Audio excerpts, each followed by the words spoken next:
दोस्तों ये जो बड़ा वाला ट्रांजिस्टर आप देख रहे हो, इस ट्रांजिस्टर का उपयोग अभी भी हो रहा है बट कम हो रहा है, क्योंकि इसका उपयोग खास तौर से दोस्तों कलर टीवी के पावर सप्लाई और ईएसटी सेक्शन में होता था। ईएसटी के ड्राइवर सेक्शन में होता था।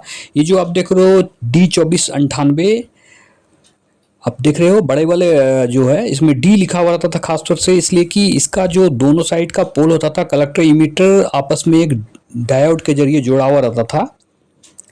और इसका उपयोग हम लोग ईएसटी सेक्शन में करते थे। ईएसटी सेक्शन में ये ड्राइवर ट्रांजिस्टर का काम करता था और ईएसटी को सप्लाई देता था।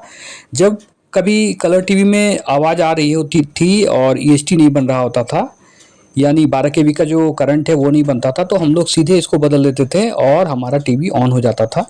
दोस्तों डी खास तौर से डी लिखने का मतलब है कि ये ड्राइवर सेक्शन में ही लगेगा। C 2497 508 आता था, वो पावर सप्लाई में लगेगा।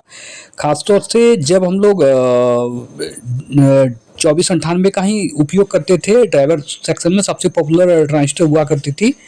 और अभी दोस्तों अभी तो कलर टीवी का प्रचलन भी कम हो गया और जितने भी एलईडी टीवी आ रहे हैं सारे के पावर सप्लाई में मॉसफेट आ रहा है, क्योंकि मॉसफेट पावर सप्लाई में फॉल्ट कम है और वो हाई वोल्टेज को ज़्यादा अच्छे से एब्जॉर्ब करके पावर सप्लाई ठीक से काम करती रहती है।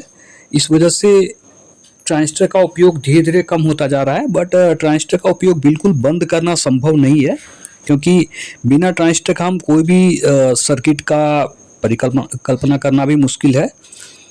बट अभी हो क्या रहा है कि छोटा वाला सर्किट, छोटा ट्रांजिस्टर आने के बाद, गैलियम ट्रांजिस्टर आने के बाद तो ट्रांजिस्टर का साइज इतना कम हो गया है, और जितनी ब्रांडेड कंपनियां हैं वो तो सारे ट्रांजिस्टर को सर्किट के नीचे साइड में लगाती है। पावर सप्लाई का जितना ही बड़ा या फिर कोई भी सेक्शन का बड़ा जितना ही पार्ट्स है वो ऊपर साइड लगता है सर्किट में, पीसीबी में, और नीचे के साइड से ट्रांजिस्टर, मॉसफेट और रेगुलेटर आईसी वगैरह लगा रहा है। तो ये बड़ा ट्रांजिस्टर का